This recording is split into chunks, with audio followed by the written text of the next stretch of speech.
रामकृष्ण हरी मंडळी, तर आज आपण बनवणार आहोत चटणी. तीही अगदी वेगळ्या पद्धतीची. त्यात आपण कांदा, कोथिंबीर, लसूण, हिरव्या मिरच्या आणि शेंगदाणे घालणार आहोत.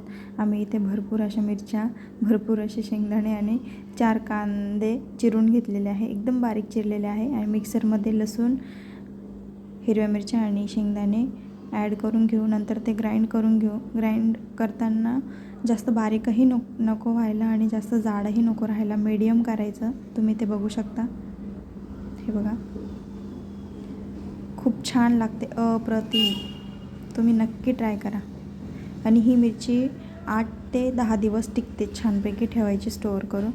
इथे तेल टाकायचं, कांदा परतून घ्यायचा, छान लाल होऊ द्यायचा कांदा. जिरे मोहरी टाकत नाही बसायची मिरचीला मिरचीच राहू द्यायची, भाजी नाही बनवायची. इथे आपण ते वाटण केलेलं होतं ते टाकून घेऊ, छान हलवून घेऊ. थोडंसं तेल पण ॲड करायचं, नंतर मीठ ॲड करायचं. त्यानंतर पुन्हा छान परतून घ्यायचं आणि बारीक चिरलेली भरपूर कोथिंबीर टाकायची. आम्ही पण टाकली भरपूर, तुम्ही बघू शकता व्हिडिओमध्ये. एकदा नक्की ट्राय करा.